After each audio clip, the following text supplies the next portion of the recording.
Who doesn't love wheat cents straight from the bottle?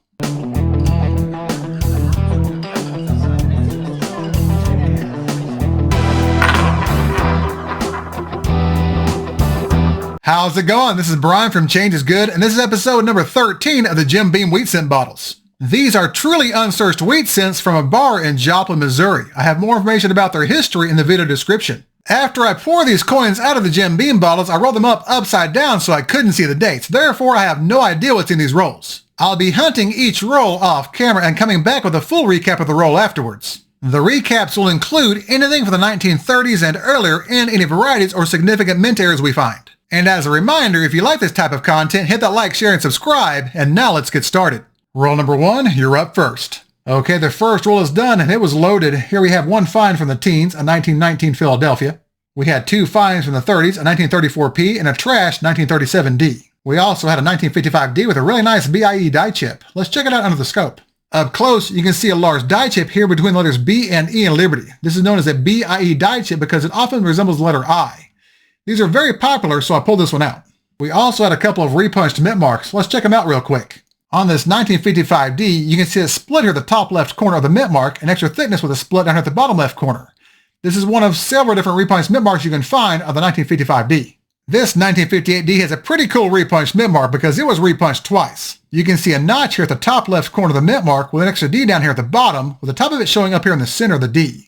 This is RPM number 1 on Variety Vista. Here's a different angle of the mint mark so you can see it more clearly. This is why I love hunting through 1950s wheat cents, because you can find stuff like this. And we're not done yet. We also had a double die. Let's head back to the scope.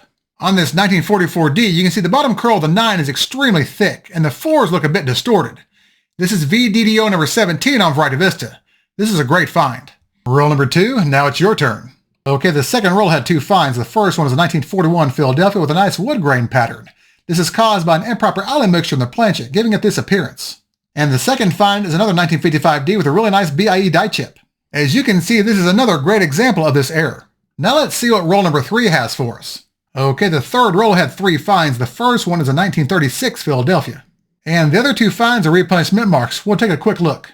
On this 1952D, you can see a split here at the top left corner of the mint mark. Unfortunately, the bottom left corner is damaged. On this 1957D, you can also see a split here at the top left corner of the mint mark. This is a bit easier to see than the last example. Roll number 4, you're up next. Well, the fourth roll was a bust, but that's all right. And now let's move on to the last roll, roll number 5. Okay, the last roll gave us three finds. The first one is another 1936 Philadelphia. The second find is a 1958D with a repunched mint mark. We'll take a quick look. This one's tough to see, so I have it at a different angle. If you look closely, you'll see splitting here at the top left and bottom left corners of the mint mark. And our third find was a 1943 S steel cent. That's a great way to end the hunt. Now let's do a recap. Now that was a great hunt. We had a total of 15 finds, including one find from the teens, a 1919P. We also had 4 finds from the 30s, a 1934P, 2 1936Ps, and 1937D. We also had a 1943 S steel cent, a 1941P with a wood grain pattern, 2 1955Ds with BIE die chips, and a 1944D VDDO number 17. And to top it off, we had 5 repunched mint marks, all from the 1950s. Out of all these finds, my favorite find of the hunt was this 1944D double die. That was pretty sweet. And as always, thank you all so much for watching. If you enjoyed this video and it made you warm on the inside, hit that thumbs up and subscribe. And if you have any feedback or questions about any of the finds in this video, feel free to leave me a comment and I'll get back with you. Thanks again, and remember, every coin has a story, and some of those stories stand out more than the others. I'll see y'all next time.